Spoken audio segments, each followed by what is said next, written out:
അപ്പൊ സമാധിയോടും സുരഥനോടും സുമേധസ് പറഞ്ഞു, ഈ മധുകൈടഭന്മാരെ ഇതിനുള്ള ഉപാസന, മഹാലക്ഷ്മിയെ ഉപാസിച്ച് 3 ഉപാസന നടത്തണം. 3 ദിവസം, 3 പകലും 3 രാത്രി. ജാഗ്രത്തിന്റെയും സ്വപ്നത്തിന്റെയും സുഷുപ്തിയുടെയും തലങ്ങളിൽ ശുദ്ധ തമസിന്റെയും താമസ രാജസത്തിന്റെയും താമസ സാത്വികത്തിന്റെയും തലങ്ങളിൽ വ്യാപിച്ച മധുകൈടവന്മാരിരിക്കുന്നത്. അപ്പൊ വെറും തമസ്, രജസ് കലർന്ന തമസ്, സത്വം കലർന്ന തമസ് എന്ന് തമസ് 3 ആയതുകൊണ്ടാണ് 3 പകലുകളും 3 രാത്രികളും.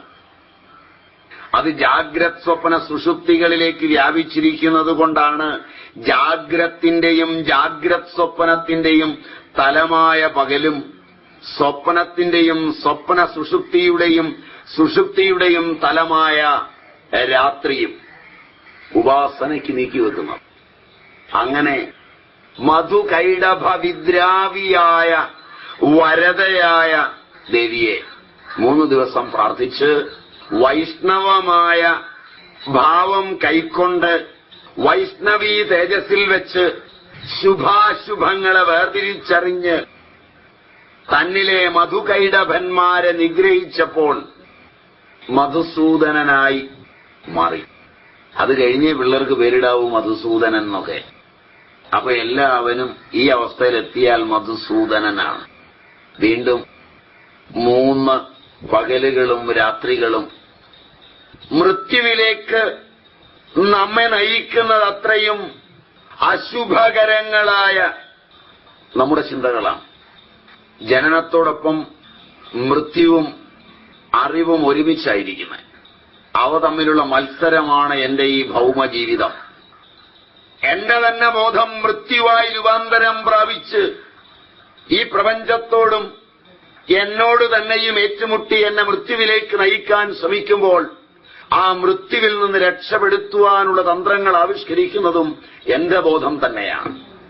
കാലൊന്ന് മുട്ടിയാൽ മൃത്യു അകത്തുനിന്ന് ഓർമ്മിപ്പിക്കും, പഴുക്കും. എന്റെ ശരീരം അങ്ങനെ പഴുക്കാറില്ല, ബോധം ഓർമ്മിപ്പിക്കും. മൃത്യുവിന്റെ അവദാനങ്ങളെ പ്രകീർത്തിച്ചു പഠിച്ചു വന്നതെല്ലാം ആധുനിക ശാസ്ത്രവും അറിവിന്റെ അവദാനങ്ങളെ അംഗീകരിച്ച് പഠിച്ചതെല്ലാം പ്രാകൃതികവും. അഭിപ്രായ വ്യത്യാസം ഉണ്ടാകണം, അഥവാ വിശദീകരണമെങ്കിലും ചോദിക്കണം. മനസ്സിലായി എന്ന് തലകുലുക്കുന്നുണ്ട് ചിലരെങ്കിലും, അവർക്ക് മനസ്സിലായി കാണും, വിശദീകരിക്കണം. ഒരു കാല് മുട്ടിയാല് നിങ്ങൾ പഠിച്ചിടത്തോളം പുസ്തകം വെച്ച് ഇൻഫെക്ഷൻ ഉണ്ടാവും, അതും ഇതൊന്നും ചെയ്യരുത്, ഒരുപാട് അണുക്കളുള്ളതായി പ്രപഞ്ചമൊക്കെ, അതുകൊണ്ട് വളരെ സൂക്ഷിക്കണം, ചെവിയിൽ അതും ഇതൊന്നും കടത്തരുത്, ഒഴിക്കരുത്, പെട്ടെന്ന് ചെവിയൊക്കെ സൂക്ഷിക്കേണ്ട അവയവമാണ്. ഇങ്ങനെ 1000 നിയമങ്ങൾ. അവനോട് ബന്ധപ്പെടുമ്പോൾ സൂക്ഷിക്കണം, അവന്റെ അടുക്ക പോകുമ്പോൾ സൂക്ഷിക്കണം, രോഗങ്ങൾ പകരും. വയറുവേദന വന്നാൽ സൂക്ഷിക്കണം, ക്യാൻസർ വരെയാകാം. ഇങ്ങനെയുള്ളൊരു അറിവാണ് നിങ്ങൾക്ക് ആധുനിക ശാസ്ത്രം തരുന്നത്. റൈറ്റ്? ശരിയല്ല. എത്ര വയസ്സുണ്ട്? എബോ 50. 50 വയസ്സ് കഴിഞ്ഞ ആളുകൾക്ക് മുമ്പ് കുട്ടിക്കാലത്ത് ഒരു പനി വന്നാല് അമ്മ പറയും, ഇന്നിനി നീ പഠിക്കാനൊന്നും പോണ്ട, ഇവിടെ എങ്ങനെ അടങ്ങിക്കിടക്ക്, ആഹാരമൊന്നും കഴിക്കണ്ട, ഒരു മൊരിച്ച റൊട്ടി വാങ്ങിച്ചുകൊണ്ട് തരും അടുത്ത ബേക്കറിയിൽ, ഒരു കട്ടൻ കാപ്പി തിളപ്പിച്ചൊരു മുക്കി തിന്നാൻ പറയും, കുറച്ചും കൂടി ഒന്ന് കിടക്കാൻ പറയും, ഞാൻ പോയിട്ട് വരാം.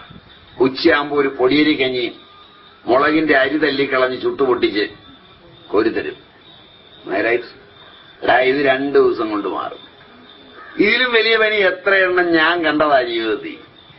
അമ്മ പറയുന്ന അവൻ ആത്മവിശ്വാസമാണ്, പനി അങ്ങ് പോകും. ഇപ്പൊ ഈ ഇരിക്കുന്ന പെണ്ണുങ്ങൾ ഇവിടെ കുറച്ച് പേരുണ്ട്, അവിടെ ഉണ്ട് 1-2. കൊച്ചിന് പനി വന്ന ഉടനെ തള്ള പറഞ്ഞു, ഞാൻ ഒരു മല്ലിക്കാപ്പി കൊടുക്കാം. പിന്നെ നിങ്ങളുടെ മല്ലിക്കാപ്പി ഉണ്ടാ പനി പോകുന്നു. പക്ഷിപ്പനി, പശുപ്പനി, പട്ടിപ്പനി, പൂച്ചപ്പനി, എലിപ്പനി, തവളപ്പനി, കൊതുക് പനി, അല്ലേ? സർവത്ര പനിമയമാണ്. ഇതേത് പനിയാണെന്നറിഞ്ഞാ നിങ്ങൾ ചികിത്സിക്കാൻ പോകുന്നത്? ഇതങ്ങനെ. എന്നാ നമുക്ക് അടുത്തുള്ള വൈദ്യന്മാരെ, ഇനി അവരും കഷായം കലക്കി തന്നാ ഇത് മാറുന്നത്. നമുക്ക് അടുത്തുള്ള MBBS ഡോക്ടറെ, അയാൾക്ക് ഒരു വിവരമില്ല, MD കാണിക്കണം. ശരിയാണ്. ഓടി അവിടെ ചെന്നു കഴിഞ്ഞപ്പോഴേ അയാൾ ആദ്യമേ പേടിപ്പിച്ചു, പനിയൊന്നും അങ്ങനെ വെറുതെ ഒന്നും ചികിത്സിക്കാവുന്നതല്ല. വളരെ സൂക്ഷിക്കണം. എക്സ്റേ എടുക്കണം, സ്കാനിങ് വേണം, ബ്ലഡ് ടെസ്റ്റ് ചെയ്യണം. ശരിയാണ്. ഇതിനൊക്കെ കൂടെ എഴുതി തന്നു. അതിനിടെ കുറെ മരുന്നും തന്നു. എന്നാൽ ടെസ്റ്റൊക്കെ കഴിഞ്ഞിട്ടല്ല മരുന്ന്, ഇത് കണ്ടുപിടിക്കുന്നതിന് മുമ്പേ കുറെ മരുന്നും തന്നു. ഈ മരുന്നെല്ലാം കഴിച്ചു. അതിനിടയ്ക്കിടയ്ക്ക് പേടിപ്പിക്കലുണ്ട്, വളരെ സൂക്ഷിക്കണം. പനി കൂടുകയാണ്. അപ്പൊ 4 മണിക്ക് ഒരു പാരസെറ്റമോൾ കൊടുത്തു. അന്നേരം കൊണ്ടുവന്നേ 2 മണിക്കൂർ കഴിഞ്ഞ് ഒരെണ്ണം കൊടുക്കാൻ പറഞ്ഞു. 2 മണിക്കൂർ കഴിഞ്ഞു. രാത്രി 12 മണിക്ക് ഡോക്ടറെ വിളിച്ചിട്ട് പറഞ്ഞു പനി കൂടുകയാണ്, ഒരെണ്ണവും കൂടെ കൊടുക്കാൻ പറഞ്ഞു. ഒരെണ്ണമല്ല, 2 എണ്ണം ഒന്നിച്ചു കൊടുക്കാൻ പറഞ്ഞു. 12:30 മണിക്ക് 2 പാരസെറ്റമോൾ ഒന്നിച്ചു കൊടുത്തു. 1:30ക്ക് വീണ്ടും വിളിച്ചു. അപ്പൊ ഡോക്ടർ ഉറക്കച്ചടവോടെ പറഞ്ഞു 3 എണ്ണം കൊച്ചിനും കൊടുത്ത് 2 എണ്ണം നിങ്ങളും കഴിച്ച് കിടക്കാൻ പറഞ്ഞു. അയക്ക് കിടന്നുറങ്ങണേ. കുറച്ചുകൂടെ കഴിഞ്ഞപ്പോൾ WBC കൂടുന്നു. അവസാനം ഈ പനി ചികിത്സിച്ച് ബോൺമാരോ ടെസ്റ്റ് ചെയ്യുന്നു. ഈ സമയത്തെല്ലാം കൊച്ചിന് ഭയം, അമ്മയ്ക്ക് ഭയം, കൊണ്ട് ഓട്ടം. അപ്പൊ നിങ്ങളിലെ മൃത്യുവിന്റെ വഴിയിലേക്ക് പോകുവാനുള്ള ബോധതലങ്ങളെയും കോശങ്ങളെയും ഉണർത്തുന്ന വിദ്യ ആധുനികവും, നിങ്ങളെ സർഗചേതനയിലേക്ക് വളർത്തിവിടുന്ന ബോധം ഉണർത്തിയെടുക്കുന്ന വിദ്യ പൗരാണികവും. അങ്ങനെ വേർതിരിക്കാമെന്ന് എനിക്ക് തോന്നുന്നു. കൊച്ചു മുറ്റത്ത് വീണു. തന്ത ഓടിച്ചെന്നെടുത്ത് കുടഞ്ഞൊരു വടി എടുത്തിട്ട് ഓടറാന്ന് പറഞ്ഞു. ഒന്ന് ഓടിച്ചു. അവൻ വീഴ്ച മറന്ന് കരഞ്ഞോണ്ട് ഓടി. ഇപ്പൊ അവന്റെ കാല് നേരെയായി. കൊച്ചു വീണു, എന്റെ കുഞ്ഞു വീണേന്ന് പറഞ്ഞ് തള്ളയും തന്തയും കൂടെ തല്ലിയലച്ച് നിലവിളിച്ചു. ആ വീഴ്ചയിൽ എടുത്തോണ്ട് പോയി.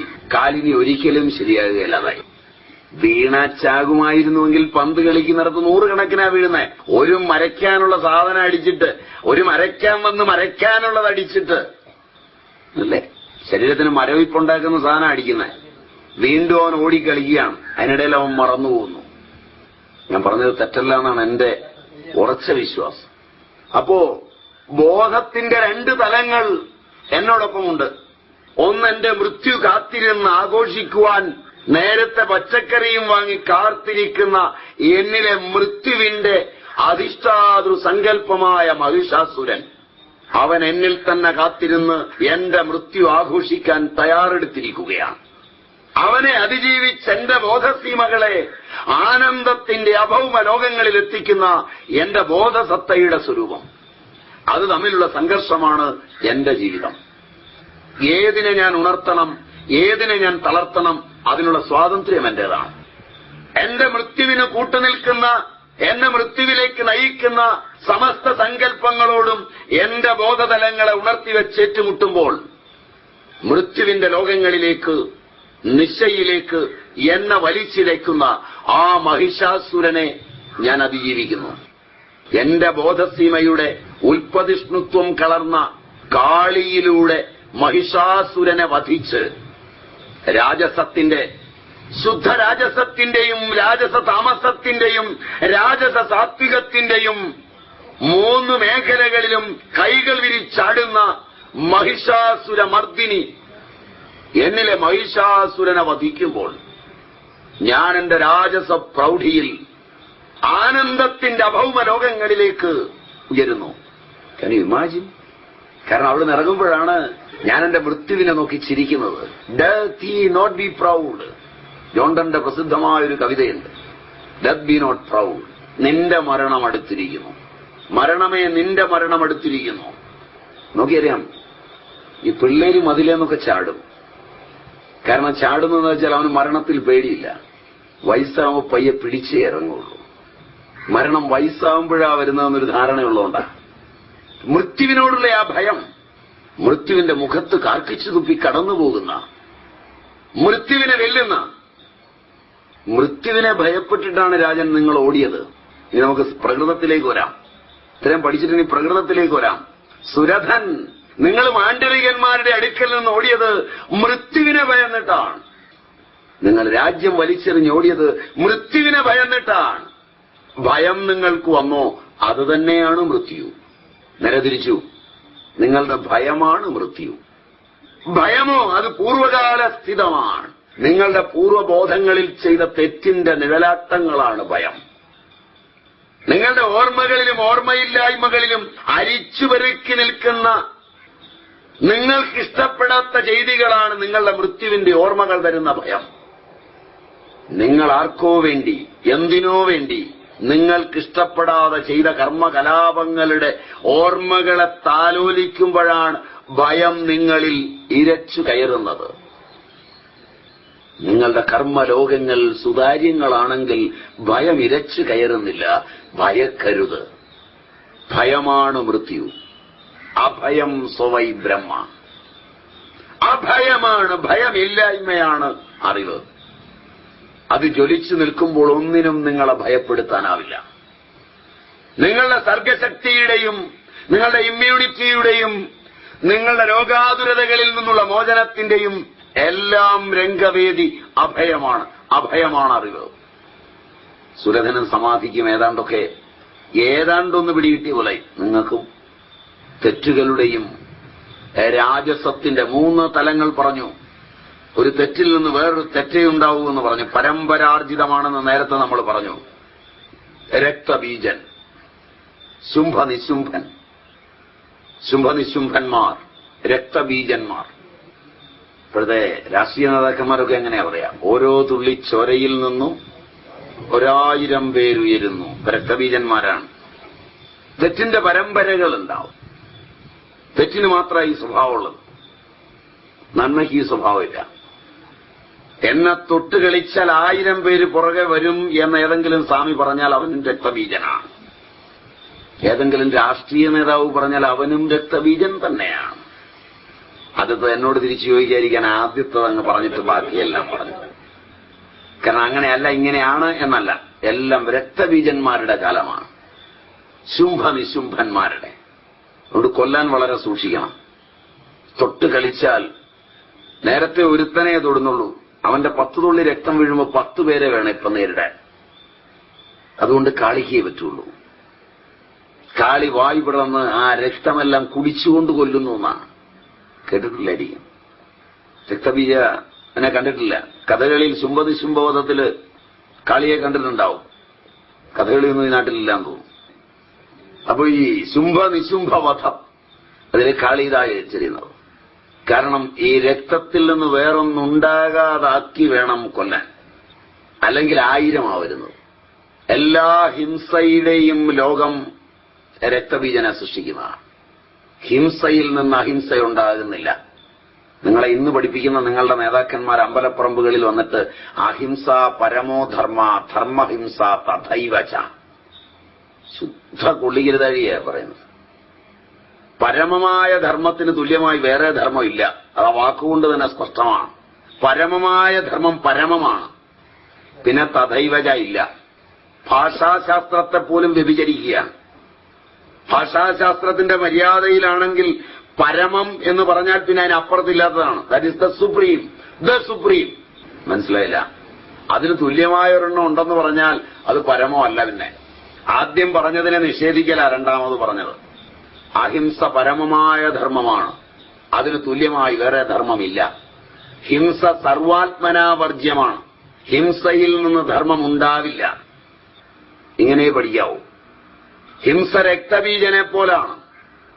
എല്ലാ ഹിംസയുടെയും രാക്ഷസീയങ്ങളായ ഭാവങ്ങൾ നിങ്ങൾ അവിടുന്ന് ഒളിച്ചു പോന്നിട്ട് ഇവിടെ വന്ന് തേടുന്നത് അവരെ ഹിംസിക്കാനുള്ള പഴുതുകളാണ്. അതാ നിങ്ങളുടെ ചിന്ത. സുരഥൻ സമാധി ആ രക്തബീജനെയും കൊല്ലുമ്പോൾ സാത്വികത്തിൻ്റെതായ തലങ്ങൾ ഉണരുന്നു. അഹിംസയുടെയും സത്യത്തിന്റെയും അസ്തേയത്തിന്റെയും തലങ്ങളെല്ലാം ഉണരും. അവ ഉണരുന്നെങ്കിലും അവയ്ക്കും അഹന്തയെന്നും മമതയെന്നും പറയുന്ന 2 എണ്ണം ഉണ്ടാവും. ഞാൻ അഹിംസാലുവാണെന്നുള്ളൊരു അഹന്ത. ഞാൻ ആരെയും ഇന്നോളം ഉപദ്രവിച്ചിട്ടില്ല, എന്നിട്ട് എനിക്കിനിയും ഇത് വെച്ചല്ലോ. ഒരു വല്ലാത്ത ചോദ്യമാണ്.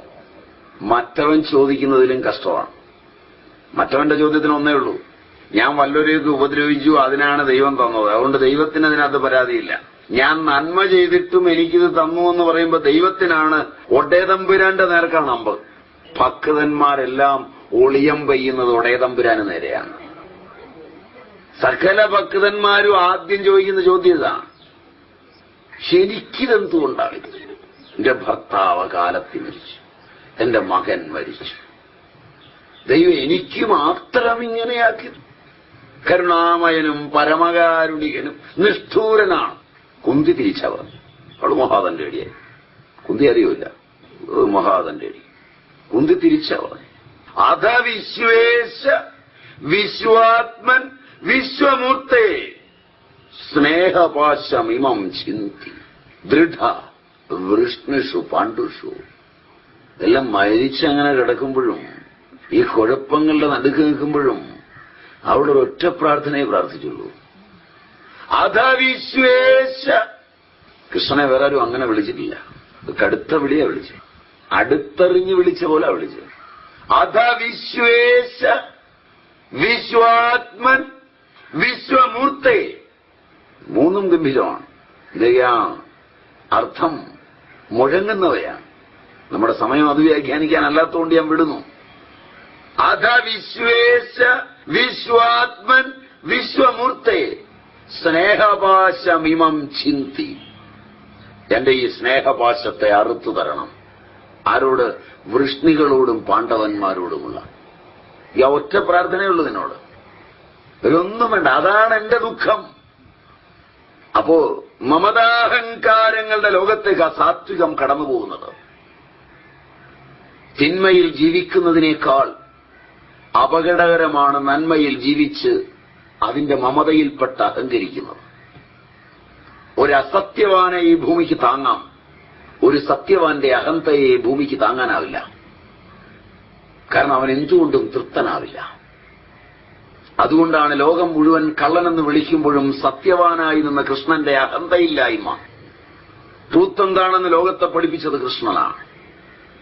ഹിതമാണ് സത്യമെന്ന്, ഹിതം മാത്രമാണ് സത്യമെന്ന്, പ്രിയവും ഇന്ദ്രിയങ്ങൾ അനുഭവിക്കുന്നതും സത്യമല്ലെന്ന്.